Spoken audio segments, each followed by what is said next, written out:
ظفر حسین تنویر صاحب ہیں جو کہ MS نشتر میڈیکل یونیورسٹی رہ چکے ہیں، شیخ زید میڈیکل کالج رحیم یار خان کے بھی MS رہ چکے ہیں، ساہیوال میں بھی اپنی خدمات بطور MS انجام دے چکے ہیں، ہمارے ساتھ ہیں اس ٹائم. اور ریٹائر تو بندہ کبھی ہوتا ہی نہیں ہے، اگر آپ سوچیں تو ڈاکٹر تو ہمیشہ ڈاکٹر ہی رہتا ہے. ویلکم کہیں گے، خوش آمدید کہیں گے، کیسے ہیں آپ؟ Thank you very much doctor اپنا عائشہ. آئی ایم فائن، میں ٹھیک ہوں، اللہ کا شکر ہے. تھوڑی سی میں تصحیح کروں گا اگر آپ مائنڈ کریں. ضرور کریں گے. میں MS نہیں، MS ہسپتال کا انچارج ہوتا ہے اور پرنسپل پورے کالج اور ہاسپٹل کا انچارج ہوتا ہے. تو میں پرنسپل رہا ہوں 2 کالجوں کا، ایک ساہیوال میڈیکل کالج ساہیوال اور شیخ زید میڈیکل کالج رحیم یار خان، اور پھر وائس چانسلر رہا ہوں اس یونیورسٹی کا، نشتر میڈیکل یونیورسٹی. واہ جی واہ، زبردست. یہ تھوڑا سا اچھا تھا. اگر یہ اچھا ہوتا کہ میں کہتی کہ آپ اپنا انٹروڈکشن جو ہے کیونکہ آپ بہتر طریقے سے جانتے ہیں آپ نے کیا کیا کیا، کیونکہ ہمیں تو آخر میں بتایا جاتا ہے کہ یہ ہے اور یہ گیسٹ ہے. تو معذرت کے ساتھ معذرت بھی میں کہتی ہوں آپ سے ایک بار. تو یہ بتائیں آج کل کیا ہو رہا ہے؟ آج کل جو ہے کالج یونیورسٹیز بند ہے، تو پھر کیسے مصروف رکھا ہے آپ نے؟ کورونا نے سکھا دیا کہ گھر میں کیسے مصروفیت رکھنی ہے. اور ویسے کیا کیا یہ بتائیے، 5 مہینے ٹائم کیسے اسپینڈ کیا؟ اس میں میں نے اپنا چینل کھولا، YouTube چینل، اس پہ میں موٹیویشنل اسپیکر ہوں اور اس پہ بہت ساری ویڈیوز لوڈ کی، خصوصاً کورونا کے حوالے سے. اور کورونا میں جو ڈپریشن اور انزائٹی لوگوں کو ڈیولپ ہوتی ہے اس کے حوالے سے کافی ساری میں نے لوگوں کی تربیت کی. اور اس کے علاوہ آن لائن ٹیچنگ کی میڈیکل کالج کے اسٹوڈنٹس کو، جن کالجوں سے میں اٹیچ رہا ان کے لیکچرز ڈلیور کیے، اور کچھ اپنے بچوں کی تربیت، ان کو نصیحت اور اسلامی اور اخلاقی تعلیمات پر توجہ. کچھ اثر ہوا بچوں پہ؟ ڈیفینیٹلی اس پہ ہوا، کیونکہ ان کی بھی آن لائن ٹیچنگ جاری تھی ان کے اپنے اداروں کی طرف سے. تو یوں کافی مصروف وقت گزرا، اور پھر اللہ کا شکر ہے کہ یہ کافی حد تک گزر گیا. اب انشاءاللہ 15 ستمبر کو امید ہے کہ انشاءاللہ ادارے کھل جائیں گے اور پھر تمام ٹیچرز اور ہم بھی انشاءاللہ اپنے کام میں لگ جائیں گے. ڈاکٹر بھی ہو، پرنسپل بھی ہو، اور ان کے لیے وائس چانسلر، ان کے لیے سکون سے بیٹھنا بڑا مشکل کام ہے. اتنی بزی ان کا شیڈول ہوتا ہے، کیجول ہوتا ہے کہ یہ گھر والے اکثر کہہ رہے ہوتے ہیں کہ ہمیں ٹائم نہیں دیتے. ان کی جو میسز ہیں، کبھی آپ ملیں، بہت سارے ڈاکٹر حضرات کے میسز سے جب میری بات ہوتی ہے تو یار یہ ٹائم ہے. اور خود ڈاکٹر صاحب مجھے بتا رہے ہیں عائشہ آپ کو پتہ ہے ہمارے پاس تو فیملی کے لیے ٹائم نہیں ہوتا. تو اب تو فیملی خوش ہو گئی ہوگی نا، راضی ہو گئی ہوگی، ڈاکٹر صاحب نے ٹائم دیا. ہوا یہ کہ میں ساہیوال رہا تو فیملی ادھر ہی رہی، میں رحیم یار خان رہا فیملی ادھر ہی رہی. تو کافی ایک گیپ آ گیا تھا جو اللہ نے ایسا پر کیا کہ آپ 7-8 مہینوں سے اپنے گھر میں ہیں، اور اب تو وہ کہتے ہیں کوئی جاب شروع ہونا چاہیے. میں تو خود کہتا ہی ہوں، لیکن گھر والے بھی کہتے آتے ہیں کہ اب کوئی کام شروع ہو جانا چاہیے. اب وہ سچویشن آ گئی ہے جہاں جو بیگمیں ہیں وہ کہتی ہے، بیگمات جو ہیں کہتی ہے اللہ کا واسطہ نکل جائے اب جائیں. اور میں دوسری بات یہ کہ اس لیول پہ رہنے والے لوگوں کی وہاں آفس میں آپ جائیں تو پین ہوتا ہے، وہ گھنٹی بجائیں آپ، وہ آ جاتا ہے، چائے آ جاتی. یہاں گھر میں تو پھر ایسا نہیں ہوتا. اچھا، اور گھر میں جب آرڈر چلاتے ہیں تو پھر کہتی ہے بیگم جا اتنے جا. تو اس طرح کافی فرق اور کافی چیز ٹریننگ. پھر اہمیت کا احساس ہوا کہ وہ ٹھیک تھا جہاں ہم تھے پہلے. وہ تو واقعی ایک مجھے یاد آیا، میں اسلام آباد میں تھا تو چھٹیاں تھی گرمیوں کی، اور وہاں کا ایک کالج تھا، نام میں نہیں لیتا، اس کالج کے پرنسپل چھٹیوں میں بھی آ جاتے تھے. تو لوگوں سے میں نے پوچھا کہ پرنسپل صاحب کو چھٹی نہیں ہے؟ وہ کہتے ہیں چھٹیاں ہیں، لیکن گھر پہ کون ویلکم کرتا ہے، ادھر تو اتنے لوگ ہیں، پھر اس لیے وہ یہاں آ کے وقت گزارتے ہیں. یہاں چائے مل جاتی ہے ایک چٹکی میں، فلاں میرے گھر میں بیگم کہے گی بس بہت ہو گیا، چلو ایک چائے صبح بھی پی کہ شام دی، وہ نہیں ملتی چائے. اچھا، چلتے چلتے میڈم، چونکہ موضوع آج کا شاید اور ہے، ڈفرینٹ ہے، لیکن میں ایک بات پہنچانا چاہتا ہوں اپنے ہیلتھ ڈپارٹمنٹ. میڈم ہماری یاسمین راشد، پروفیسر یاسمین راشد بہت اچھا کام کر رہی ہیں، اور میں انہیں مبارکباد دیتا ہوں کہ اس کورونا کی وبا کو کنٹرول کرنے میں جس تندہی سے انہوں نے اور سیکریٹریز ہیلتھ نے جو کام کیا، ہیلتھ ڈپارٹمنٹ نے، مبارکباد کے مستحق ہیں. یقیناً اوورال گورنمنٹ عمران خان صاحب سے لے کر تمام نیچے تک، اور ہمارے جو یہاں ہسپتالوں کے انچارجز تھے، ان کے ہیڈز تھے، وہ تمام مبارکباد کے مستحق ہیں. اور امید کی جاتی ہے کہ آگے بھی انشاءاللہ اسی احتیاط سے کام لیں گے لوگ اور ہم سرخرو ہوں گے. मैं एक बात मैडम यास्मीन राशिद और सेक्रेटरी हेल्थ मेडिकल एजुकेशन के गोशगुजार ये करना चाहता था कि मेरे जहन में काफ़ी देर से ये तजवीज़ है कि आपको पता है प्राइवेट मेडिकल कॉलेजेस काफ़ी खुल गए हैं। उनके अस्पताल हैं और बाज़ के अस्पताल अप टू डेट नहीं हैं और उनके अस्पताल जितने भी बढ़ जाएं वो निश्तर के बराबर कभी नहीं हो सकते। सरकारी अस्पतालों में जितनी फैसिलिटीज़ हैं उनके बराबर कभी भी कोई प्राइवेट अस्पताल नहीं हो सकता। तो मैं हमेशा सोचता था, पहले भी मैंने पिछले चीफ मिनिस्टर को भी ये तजवीज़ दी थी और अब मुलाकात होगी इनसे तो इंशाल्लाह मैं दूंगा कि यहाँ इवनिंग क्लासेस शुरू की जाएं। शाम को भी मेडिकल स्टूडेंट दाखिल किए जाएं और टीचिंग स्टाफ अवेलेबल है, पहले वाला भी और भी रखा जा सकता है। और ये सेल्फ फाइनेंस पे शुरू कर दे गवर्नमेंट। तमाम सरकारी मेडिकल कॉलेजों में शाम की क्लासेस जैसे बहाउद्दीन ज़करिया में होती हैं, 12 बजे के बाद दूसरी क्लास आ जाती है 2 बजे के बाद, तो यहाँ भी 1-2 बजे के बाद दूसरी क्लास आए और 6-7-8 बजे तक वो चले। निश्तर मेडिकल कॉलेज की बात, निश्तर मेडिकल कॉलेज की बात कर रहा हूँ मैं, डीजी खान मेडिकल कॉलेज की, कायदे आजम मेडिकल कॉलेज बहावलपुर और शेख ज़ैद, पूरे पंजाब की बात कर रहा हूँ। जो भी यूनिवर्सिटीज हैं मेडिकल की, तो यूनिवर्सिटीज और मेडिकल कॉलेज में evening classes self finance basis पे। ये जो प्राइवेट इदारे हैं प्राइवेट मेडिकल, उनमें 10 से 12 लाख फीस है पर मंथ ट्यूशन। तो यहाँ 4 से 5 लाख रख के तो अच्छे स्टूडेंट्स को दाखिला दिया जा सकता है। और मैं कहता हूँ कि पढ़ाने वाले टीचर मौजूद हैं, हम लोग रिटायर्ड भी मौजूद हैं और वैसे ऑन सर्विस भी मौजूद हैं। तो ये गवर्नमेंट को मैं चीफ मिनिस्टर साहब, गवर्नर साहब और वजीर सेहत मैडम यास्मीन और सेक्रेटरी हेल्थ साहबान से, नवील अवान से ये दरखास्त करता हूँ कि वो इस तजवीज़ पे सीरियसली गौर करें। और ये बहुत कारआमद तजवीज़ है। वो इदारा खुद अपनी आमदनी कमाएगा और हमें अच्छे डॉक्टर मुहैया करेगा और रेवेन्यू भी जनरेट हो जाएगा। और दूसरी बात है, प्राइवेट इदारे में इतनी सहूलतें नहीं है, मेडिकल कॉलेज में सहूलतें नहीं है स्टूडेंट को सीखने की, जितने के गवर्नमेंट के जो इदारे हैं उधर है, प्रैक्टिस की भी ज्यादा सहूलतें हैं। अगर ये सारी चीजें जो है, यानी कि सेकंड टाइम क्लासेस की बात की जा रही है यहाँ, फर्स्ट टाइम तो हो रही है, तो सेकंड टाइम जैसे 20 दर्जों में है, तो ऐसे ही यहाँ भी सिलसिले का आगाज हो जाए। इस पे यकीनन आपकी तजवीज़ पे यकीनन जब आपने बात की है तो गौर करना चाहिए। मैं इस पे आर्टिकल भी लिख के अखबार में दूंगा इंशाल्लाह। No doubt, no doubt. अच्छा, फलक शेर से वेलकम बैक नाजरीन, खुश आमदीद कहेंगे आप एक मतलब फिर। और जैसे कि वक्त से पहले मैं बात कर रही थी, मौसम चेंज हो रहा है, हबस है, गर्मी है और कभी कभी हवा चल पड़ती है और बारिशों का सिलसिला भी शुरू हो चुका है। तो इससे जो है बहुत सारी बीमारियां फूटती हैं और जो है बहुत सारे लोगों को जुकाम, नज़ला, बुखार, फीवर इस तरह से। और मेरी भी एक प्यारी सी बच्ची है, उसको जो है आजकल भांजी की बेटी है और वो आजकल फीवर उसको है और गला खराब। तो ऐसे बहुत सारे बच्चे जो घरों में हैं, तो क्या करना है डॉक्टर साहब, एहतियात करनी है इस मौसम में, कैसे चलना है? जी मैडम, जैसे आपने कहा कि मौसम चेंज होने चला है और अभी तो बरसात का मौसम है, उसके बाद अगले महीने से फिर वापसी खिज़ां की तरफ जाएगा और ठंडक की तरफ। अभी दिन बहुत तेज़ी से छोटे होते जा रहे हैं और रातें लंबी हो रही हैं और यूं लग रहा है कि गर्मियों का एंड आने वाला है। बेशक ये बरसात का मौसम है और बरसात में बारिशें होती हैं और इसमें मुख्तलिफ किस्म के जरासीम और मच्छर ये नशो नुमा पाते हैं और इनकी वजह से बहुत सारी बीमारियां जन्म लेती हैं और हमारे अस्पताल भर जाते हैं। सबसे पहले गैस्ट्रोएंटराइटिस, ये जो निज़ाम इंहज़ाम का खराब होना सबसे पहले मुतासिर होता है, वो मुतासिर होता है। और आप देखें कि आजकल में भी हमारे अस्पताल ये दस्त और कै और इन बीमारियों से बच्चे खास तौर पे और बड़े उनसे अस्पताल भरते जा रहे हैं। और ये वाटर बोर्न डिजीजेज होती हैं, ज्यादातर पानी के जरिए फैलती हैं और ऐसे जरासीम, पानी अगर साफ ना हो, उबाल के ना पिया जाए या उसमें कोई मिलावट हो या दूसरी ग़िज़ा में भी मिलावट हो, तो ये इस तरह की बीमारी हो सकती है।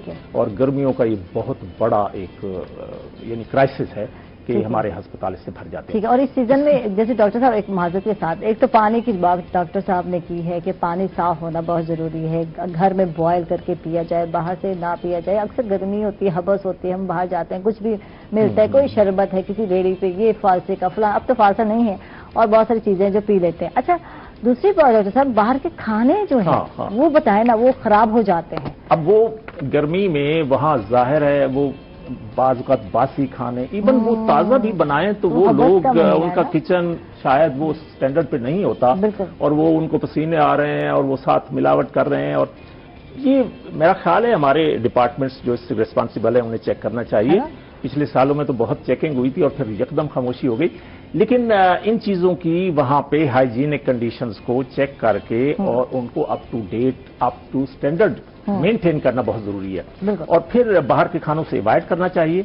आजकल हाल ही में होटल खुल गए हैं और जब खुले हैं तो नए सिरे से लोग तेजी से ज़्यादा तादाद में जाने लग गए हैं। मेरा ख्याल है इस मौसम में खास तौर पर बचत की जाए, यानी अवॉइड किया जाए और कम से कम जाया जाए और इंतहाई ज़रूरत में जाया जाए और ऐसी चीज़ें ली जाएं जो सही पकी हुई हों। तो घर में भी इस हाइजीन का ख्याल रखा जाए।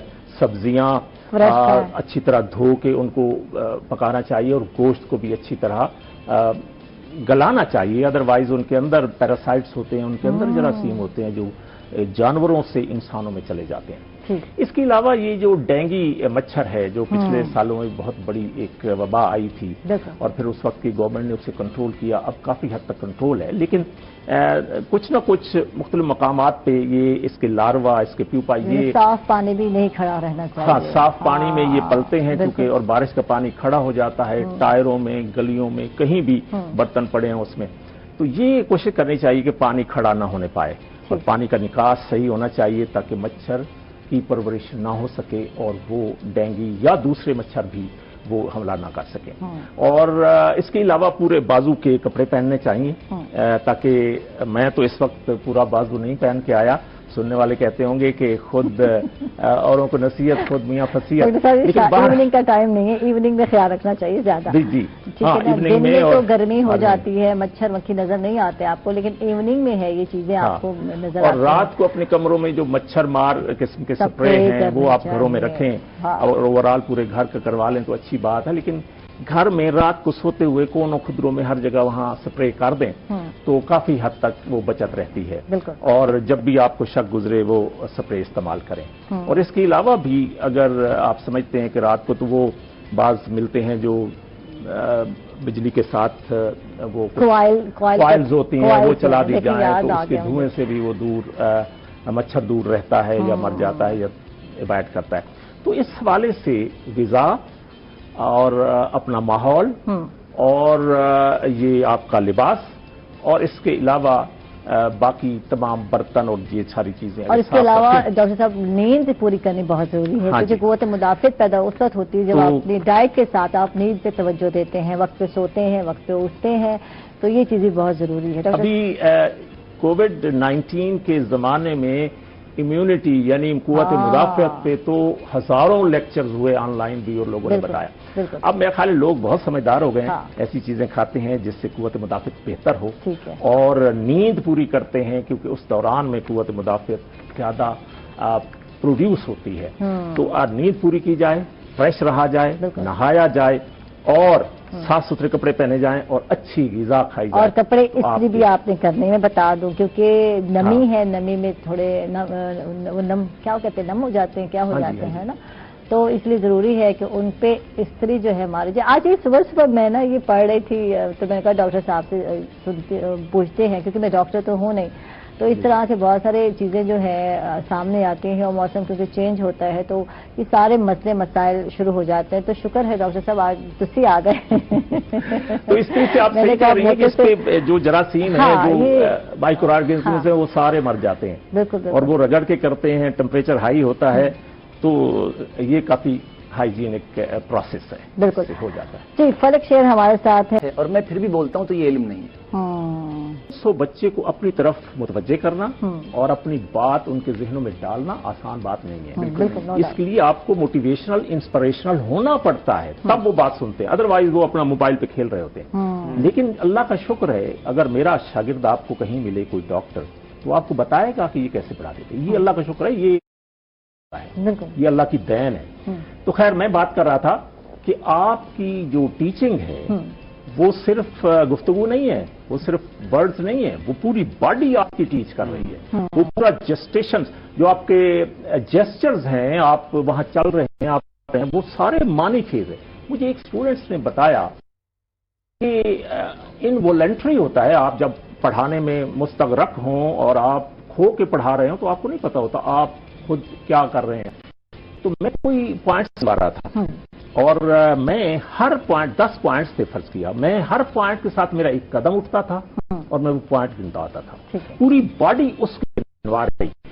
तो वो या 10 पॉइंट शायद 10 कदम मैंने उठाए उस एक खास अंदाज से। ये बाद में स्टूडेंट्स ने मुझे बताया कि सर आप जब पढ़ा रहे थे हमें वो पॉइंट्स, अब ये पूरी जिंदगी नहीं भूलें कि आप पूरी बॉडी में इन्वॉल्व थी। बात कर रहा था कि एक गुड टीचर एक्सप्लेन्स, एक अच्छा टीचर सिर्फ एक्सप्लेन कर देता है and a superior teacher demonstrates, उससे बेहतर टीचर वो करके दिखाता है। But a great teacher inspires, लेकिन बड़ा टीचर जो है वो शौक पैदा करता है, इंस्पिरेशन पैदा करता है। तो ये आसान काम नहीं है इंस्पायर करना बच्चों को, और अगर आप टीचर हैं और इंस्पायर नहीं करते तो फिर आपका टीचर बनने का फायदा नहीं है। मुझे ये खुशी है, मैंने ये अल्लाह का शुक्र अदा करता हूं, मैंने 32-33 साल पढ़ाया है, लेकिन आज भी अगर वो स्टूडेंट मिलें आपको, कभी अल्लाह करे आपको मिलें, तो आप पूछिएगा फीडबैक, तो मुझे मैं मुतमईन हूं सारी जिंदगी से। मैं एक क्लास पढ़ाता था, अब भी मैं क्लास पढ़ाऊं तो 15-20 मिनट बाद मैं कोई जोक कर देता हूं, कोई लतीफा, कोई शेर, कोई ऐसी बात कि उन्हें रिलैक्स कर देता हूं। ये नेचुरल है, मैं खुद भी कंट्रोल नहीं कर सकता इसको कि उन बात से सिचुएशन मज़ा पैदा करता हूं। अच्छा, फिर अगले 2-3 मिनट बाद उनको फिर ट्रैक पे लाना 350 बंदे को और फिर सीरियस पढ़ाना, ये आसान काम नहीं होता। बिल्कुल। ये एक मेरी क्लास ने एक टीचर से कहा कि जफर साहब तो ऐसा करते हैं कि वो तो पढ़ाते पढ़ाते दरमियान में रिलैक्स भी करते हैं, फिर हम एंजॉय भी करते हैं और पढ़ भी लेते हैं, समझ भी आती है सारी। आप सर बिल्कुल सीरियसली चले जाते हैं पूरा 40-45 मिनट और फिर हम बोर हो जाते हैं। हाँ। तो उसने सोचा मैं भी आज कोई लतीफा सुना दूं। तो उस टीचर ने कोई 10-15 मिनट बाद वो लतीफा सुनाया और वो उनको कुछ को समझ आया, कुछ को नहीं आया, लेकिन उन्होंने जो हा हा करनी शुरू की तो फिर वो पूरा घंटा वो हंसने में गुजार दिया, ऐसे मसनूई कि अब टाइम मिल गया। तो सर वापस लाना, स्टूडेंट्स को वापस ट्रैक पे लाना और डी ट्रैक करना, फिर वापस लाना, ये आसान बात नहीं होती और ये टीचर का कमाल होता है। तो जैसे आप कह रही थी मोटिवेशन के लिए, इंस्पिरेशन के लिए, एक तो आपका इल्म होना चाहिए, आपके पास ज़खीरा अल्फाज होना चाहिए, आपको उनकी प्रोनाउंसिएशन का होना चाहिए और आप फेशियल रीडिंग कर सकें। मैं जब पढ़ाता हूं मैडम तो मैं बच्चों की फेस रीडिंग कर रहा होता हूं, मुझे खुद समझ आती है कि अब समझ आ गया है, अब बात समझ नहीं आई, तो वो उनके चेहरे बता देते हैं। तो इसलिए इन तमाम चीजों का ख्याल रखना चाहिए और खास तौर मेरा अकीदा ये है कि यूनिवर्सिटी और कॉलेजेस से अगर टीचर्स इनके बच्चों की अखलाकी और अच्छी तरबियत करके बाहर निकालें तो ये मुआशरे में इनकलाब आ सकता है। वाह जी वाह, जबरदस्त। अच्छा, फेस रीडिंग का गुर किसी किसी को आता है, हर एक को नहीं आता और बहुत कम टीचर हैं जो अंडरस्टैंड कर रहे थे। आजकल तो बस ड्यूटी है, तनख्वाहें लेनी है, क्या जरूरत पड़ी है इसकी, आया और लेक्चर दिया, टाइम पूरा हो गया जी, बस मेरा तो खत्म हो गया। तो ये चीज़ बहुत कम पाई जाती है। टीचर चाहते हैं कि वाकई उनके जो बच्चे हैं, जो स्टूडेंट हैं, कुछ सीखें, तो वो एक फॉर्मेलिटी सी चलती है, आया समझ तो ठीक है, नहीं आया तो घर में पढ़ लेना, ट्यूशन में है, एकेडमी में जाके, तो ये हाल है। तो ये चीज़ वाकई अप्रिशिएट करती हूँ आपकी, पूरी होल लाइफ में आप यही इस पैटर्न पे चलते रहे और जो मसनूई लतीफ़े सुनाते हैं तो बच्चे भी फिर वैसे उसको लेते हैं, वैसे हैंडल करते हैं। आज क्या हो गया सर? अच्छा, हमारे यहाँ एक और बात मैं कर दूं क्योंकि इस वक्त हमारे स्टूडेंट्स भी सुन रहे होंगे। हमारे यहाँ टीचिंग बड़ी पैसिव हो गई है, एक्टिव टीचिंग नहीं है, यूनिलैटरल हो गई है, एक ही बंदा बोलता रहेगा और फिर अगले सुने ना सुने। बाइलैटरल इंटरैक्टिव टीचिंग का रिवाज है आजकल, बेशक कुछ स्मॉल ग्रुप्स में होती है, लेकिन हम तो इस बड़ी क्लास को भी इंटरैक्टिव कर देते हैं, वक्तन फक्तन बात से सवाल पुट कर देते हैं, किसी को वैसे कहते हैं आप ये आके प्रेजेंट करें, ये करें, वो बहुत इंटरैक्टिव। आजकल रिवाज किया मेजॉरिटी ऑफ टीचर्स, मुझे अफसोस से कहना पड़ता है, हमारे भाई हैं, वो क्या करते हैं, स्लाइड्स तैयारशुदा लाते हैं, बिल्कुल, जो एक दफा उन्होंने तैयार की और साल हर साल वही चलती हैं। अच्छा, वो स्लाइड लगा दी और ये स्टेज है, ये वहां पे स्लाइड लगी है, ये क्लास है, वो उधर मुंह कर लेते हैं स्लाइड की तरफ, वो पढ़ना शुरू कर देते हैं, पुश्त होती है क्लास की तरफ, क्लास की मर्जी जो करता रहे वो वहां से पढ़ना शुरू कर देते हैं और एक ए से जी तक पढ़ देते हैं। इस तरह तो लेक्चर नहीं है। सही सही सही। ہے.